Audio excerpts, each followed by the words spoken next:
नमस्कार दोस्तों, आज फिर आपका स्वागत है क्राउन इमिग्रेशन के यूट्यूब चैनल पर। तो आज हमारे साथ रशियन यूनिवर्सिटीज़ के रिप्रेजेंटेटिव हैं साथ में। तो ये वहाँ की 7 ऐसी यूनिवर्सिटीज़ हैं जो स्टेट भी है और फेडरल भी हैं, उनके मैं नाम बताऊंगा। उनके ऑथराइज रिप्रेजेंटेटिव है जो लंबे समय से रशिया में अपने MBBS और BDS के स्टूडेंट्स पढ़ने के लिए भेजते हैं। तो इवन अभी 5 मई को एग्ज़ाम हो चुका है बच्चों का, नीट का। तो सीट्स पहले भी बताई हैं, बहुत लिमिटेड है। और इवन FMG का जो गजट है वो भी बहुत, जो NMC ने जो गजट निकाला है FMG का, वो भी बहुत इंपॉर्टेंट है। फ़ॉरेन में जाने से पहले इन सब चीज़ों को आपने चेक करना है। फ़ॉरेन से रिलेटेड, स्पेशली MBBS इन अब्रॉड से रिलेटेड हमारी नंबर ऑफ वीडियोज़ हैं। अभी मैं इस वीडियो में बहुत सारे इंपॉर्टेंट पॉइंट्स भी डिस्कस करूँगा। हमारे बहुत सारे बच्चे फ़ॉरेन में MBBS करने के लिए जाते हैं, मतलब भेड़ चाल जैसा सिस्टम है कि वो उसने हमारे बच्चे वहाँ भेज दिए तो मैं भी वहाँ पर भेज दूँ। लेकिन जो मेरा अपना एक्सपीरियंस है इस इंडस्ट्री में, क्योंकि मैं नंबर ऑफ स्टूडेंट्स को विदेशों में पढ़ने के लिए भेजता हूँ, not for MBBS, another field में भी। लेकिन जब तक आपकी रिसर्च नहीं है तब तक आपके साथ प्रॉब्लम्स आती ही रहेंगी। ये जो मैं 2-3 कंट्रीज़ के बारे में बताऊँगा, ये कंट्रीज़ उन छोटी छोटी कंट्रीज से नंबर ऑफ टाइम्स बेटर है। जैसे मैं कहूँ कि रशिया इटसेल्फ क्या है कि 1991 में रशिया स्प्लिट हुआ था, जिसको हम USSR भी कहते हैं, सोवियत यूनियन भी कहते हैं। 1991 में स्प्लिट होने के बाद 15 कंट्रीज अलग हुई थी रशिया से। रशिया आज की डेट में भी बहुत बड़ा है। तो रशिया में मैं क्यों रिकमेंड करता हूँ, अगर आपने, क्योंकि मैं तो यूरोप को भी प्रमोट करता हूँ, यूरोप में नंबर ऑफ स्टूडेंट्स को MBBS के लिए भेजता हूँ। अभी यूरोप जाने के लिए बहुत सारे बच्चों के पास, पेरेंट्स के पास बजट नहीं है। उसके पीछे रीज़न ये है कि यूरोप की जो minimum fees per year start होती है 6.5-7 लाख से ऑनवर्ड स्टार्ट होती है। लेकिन अभी मैं रशिया को क्यों रिकमेंड कर रहा हूँ, थोड़ा सा मैं टच जरूर करूँगा, क्योंकि ये सबका बाप है। जितनी भी Georgia, Armenia, Azerbaijan, Kazakhstan, Turkmenistan, Kyrgyzstan, सबका बाप है। और रशियन लैंग्वेज ये लेकर चलिए, रशियन लैंग्वेज सबसे ज़्यादा यूरोपियन कंट्रीज़ में बोली जाती है। फॉर एग्जाम्पल, आप किर्गिस्तान में चले गए, जॉर्जिया में चले गए, आर्मीनिया, अजरबैजान में चले गए, क्या वो लैंग्वेज आपको काम आएगी अगर आपने जॉर्जिया में जाकर MBBS कर लिया है? क्योंकि वहाँ पर लाइसेंसिंग प्रोविज़न के लिए आर्मीनिया या अजरबैजान में चले गए, वहाँ हाजरी सीखनी पड़ेगी। आर्मीनिया में आर्मीनियन सीखनी पड़ेगी, कजाकिस्तान में कजाक सीखनी पड़ेगी। तो क्या वो कजाक लैंग्वेज अनदर कंट्रीज में यूज़ होगी? कहीं नहीं होगी। अगर आपने अपनी MBBS रशिया से की हुई है, रशियन लैंग्वेज आती है, तो यू कैन सर्वाइव और you can practice many of the another, जितनी भी इनकी CIS कंट्रीज हैं। लेकिन अगर आपने जॉर्जिया जैसी कंट्री से एक ही लैंग्वेज सीखी हुई जिसकी सिर्फ लिमिटेशन जॉर्जिया तक है, तो क्या बेनिफिट होगा? और वहां की यूनिवर्सिटीज को अपने लेवल पर गूगल पे सर्च करें, उनकी स्टेट यूनिवर्सिटीज को, उनकी फेडरल यूनिवर्सिटीज को, उसके बाद डिसीजन लें। जॉर्जिया में जाने से पहले एटलीस्ट आप रशिया की स्टेट यूनिवर्सिटीज से साथ उसका रैंकिंग कंपेयर करें, चाहे उनकी फेडरल यूनिवर्सिटीज के रैंकिंग कंपेयर करें, कब वो फाउंड हुई है, कितने फैकल्टीज है, कितने इंटरनेशनल स्टूडेंट्स है, क्या उसका स्टैंडर्ड है, ये सारी चीजें चेक करनी है। Licensing provision is very important, जहां पर भी आपने अपनी MBBS करनी है। जो ये 7 यूनिवर्सिटीज हैं, 7 यूनिवर्सिटीज के ऊपर मैं हर एक यूनिवर्सिटीज के ऊपर एटलीस्ट 5-5, 6-6 वीडियोज लेकर आऊंगा। आज एक जनरल डिस्कशन करेंगे इन्हीं 7 यूनिवर्सिटीज के ऊपर कि इनकी क्या फीसिस हैं और इनमें एडमिशन प्रोसीजर्स क्या है, मिनिमम एलिजिबिलिटी क्राइटेरिया क्या है, क्या कोई एंट्रेंस एग्जाम है या नहीं है, ये सारा का सारा। और स्पेशली इस वीडियो के अंदर कंसल्टेंसी चार्जेस के बारे में भी हमारी डिस्कशन रहेगी। बट अभी डिसीजन आपका होगा कि अगर आपने रशिया में भी MBBS करने के लिए जाना है तो आपने ये जरूर चेक करना है कि कौन सा कंसल्टेंट कॉम्पिटेंट है। तो अभी ये 7 यूनिवर्सिटीज है, जैसे कजाक स्टेट है, कजाक फेडरल है, क्रीमिया है, फार ईस्टर्न है, तो एक बाल्टिक स्टेट में भी है यूनिवर्सिटी, मुझे थोड़ा सा नाम नहीं आ रहा, सर से पूछेंगे। एक मोल्डोविया स्टेट मेडिकल यूनिवर्सिटीज है। ऐसे करके ये 7 यूनिवर्सिटीज है। 1 बाय 1 उनकी फीसेस के बारे में डिस्कस करेंगे। इवन इनकी फीस इंडियन रुपीज 3 लाख साल का स्टार्ट हो जाती है। 3 लाख रुपया साल की फीस है, जो कि हर एक एम्बेसी की वेबसाइट के ऊपर मेंशन्ड है, वही फीस आपकी लगेगी। और इवन इसके अलावा जो अकोमोडेशन चार्जेस है 1 साल के 15,000 इंडियन रुपीज, 15 से लेकर 20,000 रुपये इंडियन रुपीज है। किसी में थोड़ा बहुत आगे पीछे हो सकता है। और इसके अलावा जो भी एक्सपेंसेस होंगे उनके बारे में भी हम डिस्कस करेंगे। सबसे पहले सर मैं आपका स्वागत करता हूं अपनी इस वीडियो के अंदर, मेरी तरफ से आपको नमन है, नमस्कार है। नमस्कार सर, मैं ये पूछना चाह रहा हूं, जैसे ये यूनिवर्सिटीज, मैं एक आधी जो बाल्टिक जो यूनिवर्सिटी है, कौन सी, कहाँ बताया? Immanuel Kant Baltic federal university, जो कि कलिंगराड में स्थित है। एक कलिंगराड में, this is very famous university, बहुत ओल्डेस्ट यूनिवर्सिटी है। आप गूगल करके भी इसको देखिए। इसकी भी फीस जस्ट 3 लाख है। अकोमोडेशन की अगर आपको वीडियोस चाहिए, मैं वीडियोस भी आपको प्रोवाइड कर सकता हूं। अगर आपने बच्चों से वहां पर डिस्कशन करनी है, उन बच्चों की डिटेल्स भी हम आपको प्रोवाइड कर सकते हैं। तो इवन ये यूनिवर्सिटी एक लास्ट हमने लिखी थी, स्टेट मेडिकल यूनिवर्सिटी, तो ये भी यूनिवर्सिटी, बाकी कजाक है, क्रीमिया है, फार ईस्ट फेडरल है, ये सारी की सारी यूनिवर्सिटीज ये रिप्रेजेंट करते हैं। रशिया में इनको बहुत अच्छा एक्सपीरियंस है, नंबर ऑफ इन्होंने डॉक्टर्स बनाए हैं। पिछले 6-7 साल से रशिया की इन्हीं यूनिवर्सिटीज को एक्सक्लूसिवली भी रिप्रेजेंट करते हैं। तो सर मैं ये पूछना चाहता हूँ, ये सारी की सारी जो मेरी यूनिवर्सिटीज़ हैं, इनकी यूनिवर्सिटीज़ की मिनिमम इंडियन रुपीज़ में ये बताइए फीस कहाँ से स्टार्ट हो जाती है? देखिए, लास्ट टू लास्ट ईयर का अगर फीस पकड़ा जाए तो बहुत सारी यूनिवर्सिटी की फीस 283 280 से भी स्टार्ट हुई थी। मतलब अप्रोक्स 3 लाख लेकर चले हम, अप्रोक्सीमेटली 3 लाख लेकर इंडियन रुपीज़ के हिसाब, इंडियन रुपीज़ के हिसाब से। अब इंडियन रुपीज़ इसीलिए 3 लाख हो सकती है बिकॉज जो रूबल और इंडियन रुपीस का रेशियो है वो 1:1 है। ठीक ठीक ठीक। तो कभी कभी ये बढ़ भी जाता है तो हमारे लिए फायदेमंद रहता है, क्योंकि जो पैसा है वो कम लगता है। तो इट मींस हम 6 साल की डिग्री है, 18 लाख रुपए में बच्चा 6 साल की ये डिग्री कर सकता है ना? इसका जो टोटल फीस है उतने में वो आ जाता है 18 लाख रुपए में। 18 लाख रुपए में आप ये कर सकते हैं। देख लीजिए ये MBBS की 6 ईयर की डिग्री। अभी आते हैं अकोमोडेशन के ऊपर। अच्छा, ये जो आपने फीस बताई है, सॉरी मैंने एक क्वेश्चन इनसे पूछा नहीं, ये फीस वेबसाइट के ऊपर मेंशन की हुई है? ये जितनी भी फीस मैंने आपको बताई है ये सारी यूनिवर्सिटीज के वेबसाइट के ऊपर ऑफिशियली मेंशन है, इसमें कोई मैनिपुलेशन नहीं है। ये सुन लीजिए, क्लियर है, ये वही फीस लगेगी। इवन मैंने बहुत सारे और भी कंसल्टेंटों से बात करता हूँ, बहुत सारे लोग रशिया में भेजते हैं, लेकिन आपको जो एग्जैक्ट रिप्रेजेंटेटिव वो नहीं मिल पाएगा। He is the exact representative of this university. और वो क्या करते हैं, पहले साल की फीस में कहेंगे कि ये 3 लाख की फीस है, वो पहले साल की फीस कहेंगे कि 4.5 लाख रुपए लगेगी, और सेकंड ईयर की चीज आपकी 3 लाख रुपए लगेगी, मतलब 1.5 लाख रुपए वो कहेंगे कि हमारा ये इधर उधर करके कमाएंगे। लेकिन कंसल्टेंसी हमारी भी है, वो मैं फिर इस वीडियो में भी चैलेंज करता हूँ, बाकियों से बहुत कंपिटिटिव रहेगी और ओपन रहेगी। और हमारे भी जो मैक्सिमम चार्जेस हैं, जब बच्चे का वीजा ग्रांट हो जाएगा उसके बाद लेंगे, जो सब जितनी भी एजेंसीज हैं रशिया में बच्चों को भेजती हैं उनसे कम रहेगी। तो ये फीस बता दी आपकी। और इसके अलावा हम अकोमोडेशन के ऊपर आते हैं। अकोमोडेशन के कुछ चार्जेस बताएंगे इन यूनिवर्सिटीज के, कहाँ से स्टार्ट हो जाते हैं? देखिए, अगर माना जाए तो रशिया में 10,000 की अकोमोडेशन साल में लगती है मिनिमम। 10,000 रुपीज जस्ट साल के लगते हैं? जी जी। ओहो, तो ये जो 10,000 रुपीज ये गवर्नमेंट हॉस्टल होते हैं। ठीक है। अब इनको अगर कंपैरिजन करेंगे, नॉर्मल अगर आप 3 स्टार होटल में जो स्टे करते हैं, हाँ। उसकी बराबरी के होटल, मतलब इनको अकोमोडेशन। तो ये डॉर्मेट्री है या वैसे उनको स्टूडियो टाइप? डॉर्मेट्री टाइप है। ठीक है। यूनिवर्सिटी इसको पर्टिकुलरली मेंटेन करती है बाकायदा। देखिए, हमारी एजुकेशन सिस्टम, हमारी जो क्लीनेस है, ऑब्वियसली रशिया की जो मैटर, आप यूरोप कंट्री का जो क्लीनेस हाइजीनिक देखेंगे वो बहुत बेहतर है, पार्ट है। Very good. उनका क्या होता है कि हर वीक में उनका एक स्ट्रैटेजी होता है, वो बच्चे उनको क्लीन करते हैं, वहाँ पे वार्डन आता है उसको चेक करता है। हर एक मतलब हर एक बिल्डिंग में 2-2 वार्डन रहती है, जिसको मामा बोला जाता है। ठीक ठीक ठीक। एक चीज और पूछनी है, देखो 10,000 इंडियन रुपीज 1 साल की अकोमोडेशन है, तो ये पूछेंगे कि जो बच्चे फीमेल्स रहती हैं, लड़कियां, उनके पेरेंट्स बहुत वरीड रहते हैं फॉरेन में भेजने से पहले कि उनकी क्या सेफ्टी है, क्या उनके लिए हॉस्टल होगा, या उसके बारे में कुछ बताएंगे?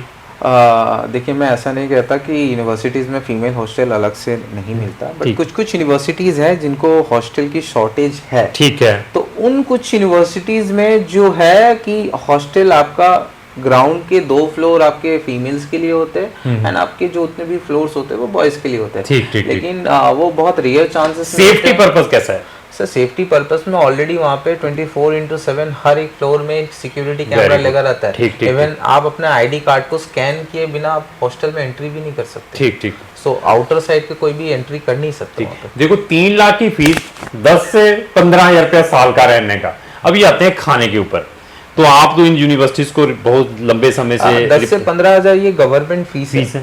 अगर पकड़ लीजिए किसी को हॉस्टल नहीं मिल रहा, जैसे कजान स्टेट, कजान फेडरल की अगर आप हॉस्टल की बात करें, यहाँ पे गवर्नमेंट हॉस्टल अभी अवेलेबल नहीं हो पा रही है। तो यहाँ पे 50-60 हजार की सालाना हॉस्टल अवेलेबल है, प्राइवेट मिल जाता है। फिर भी कोई इतना नहीं है, इंडियन 50-60 हजार में प्राइवेट में मिल जाता है और कुछ भी नहीं है, नथिंग। अगर हम अनदर कंट्रीज के साथ कंपेयर करते हैं।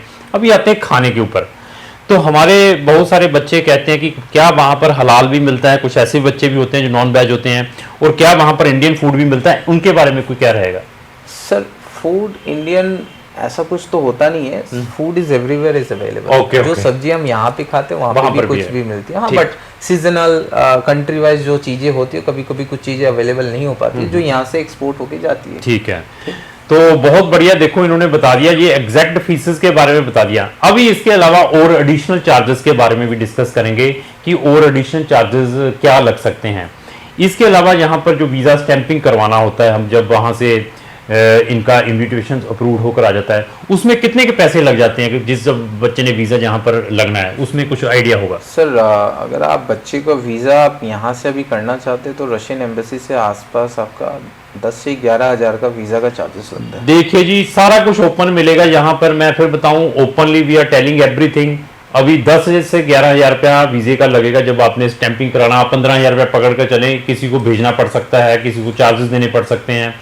इसके अलावा ये तो हो गया, वहां जाने के बाद बच्चे को पोस्ट लैंडिंग सर्विसेज की रिक्वायरमेंट रहती है।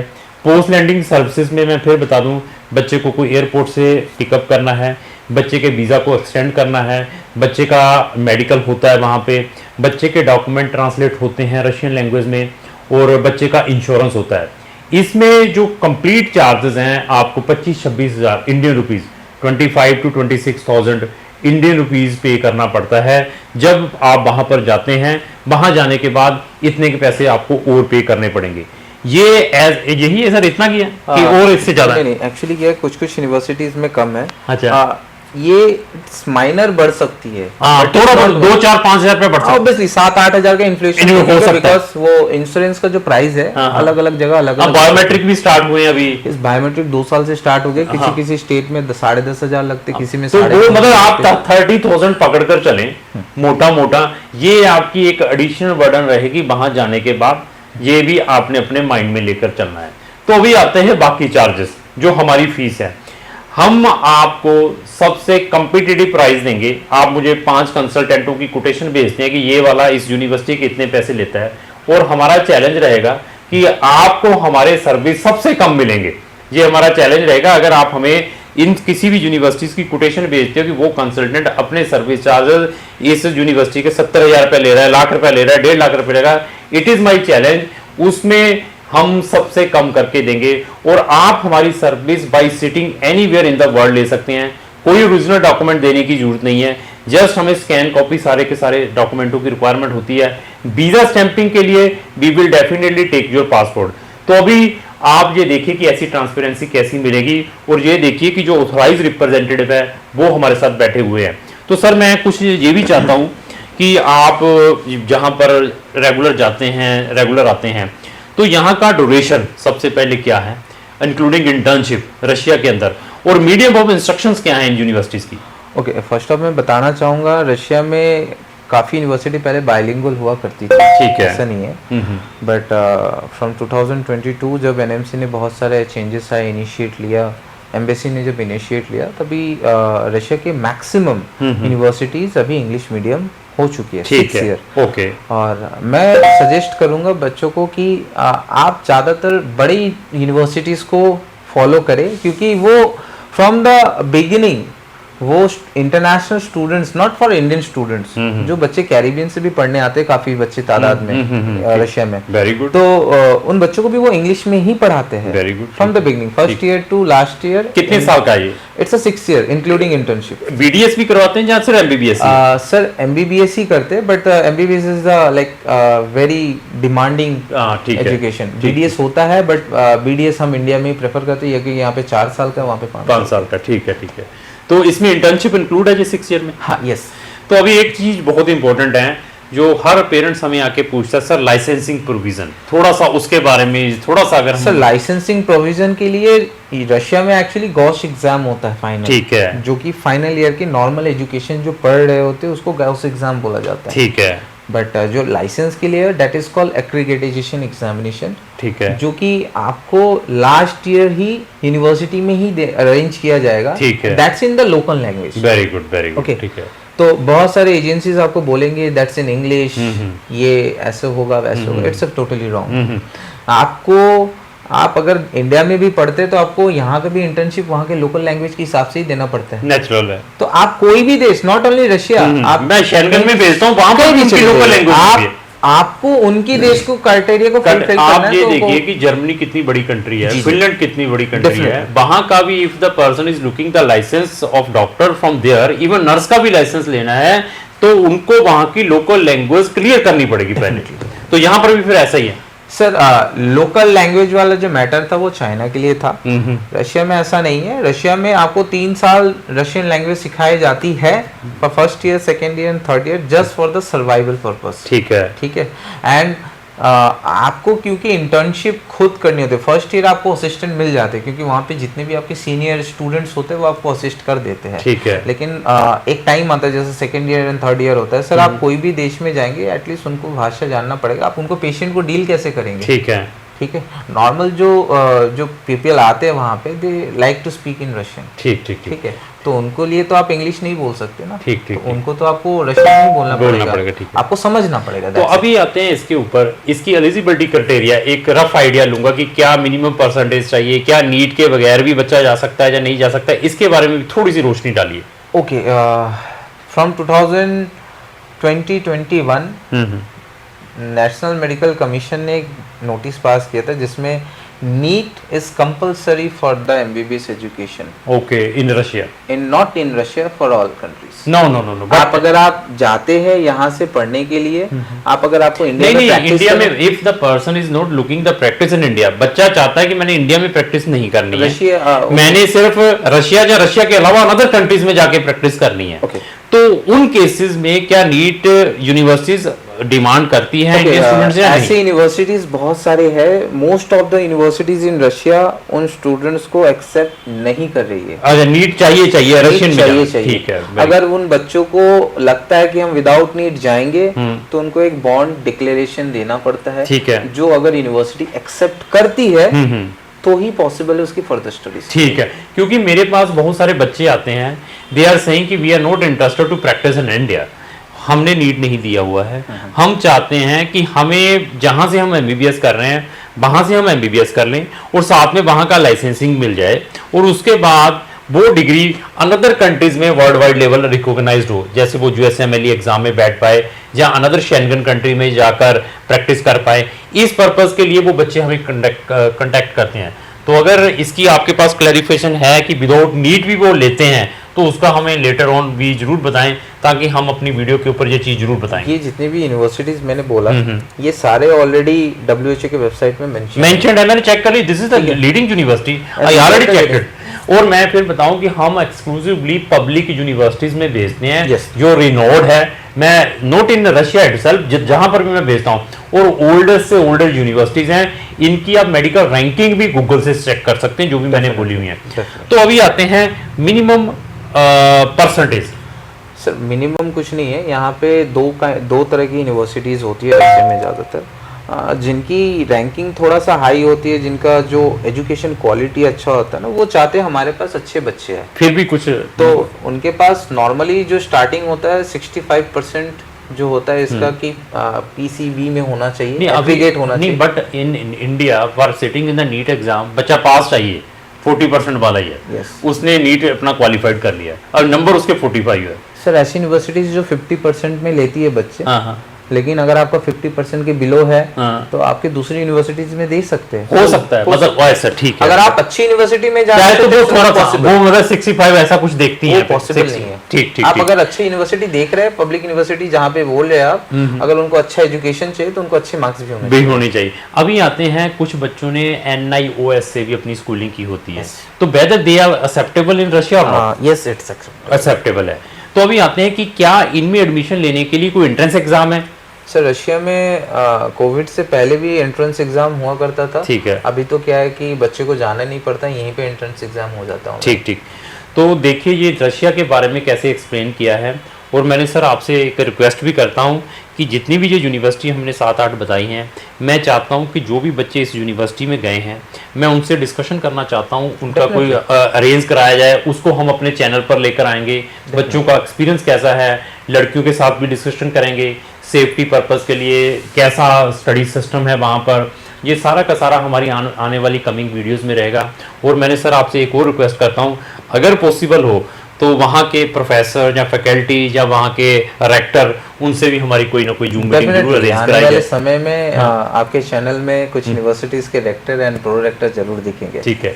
तो अगर आप रशिया में डायरेक्टली सर के थ्रू जाना चाहते हैं, जो कि यहाँ की डायरेक्ट यूनिवर्सिटीज रिप्रेजेंट कर रहे हैं, तो ज़रूर आप हमें संपर्क करें, क्योंकि बहुत सारे पेरेंट्स का बजट नहीं होता है। वो कहते हैं कि हमने फॉरेन कंट्री में जाना है, तो हमें मिनिमम से मिनिमम वाले कंट्रीज़ में भेजें, तो बच्चे फिर गलत कंट्रियों में चले जाते हैं। कौन सी कंट्री में, उज्बेकिस्तान, किर्गिस्तान, इन कंट्रीज़ में कोई बेनिफिट नहीं है। 5-5 साल की डिग्रियां हैं, और पाकिस्तान के बहुत सारे जो कंसल्टेंट हैं वही उनके डायरेक्टर रिएक्टर्स हैं, क्योंकि मेरे पास बहुत सारे बच्चों की कंप्लेंट्स भी आती है, सारी ये तो यूनिवर्सिटी प्राइवेट है। तो इन यूनिवर्सिटीज़ को आप अपने लेवल पर भी गूगल पर चेक करें, आपको बहुत सारी इंफॉर्मेशन मिल सकती है। अगर आपकी क्वेरी MBBS इन रशिया से रिलेटेड है तो क्राउन इमिग्रेशन से जरूर संपर्क करें। थैंक यू सर, धन्यवाद सर। धन्यवाद।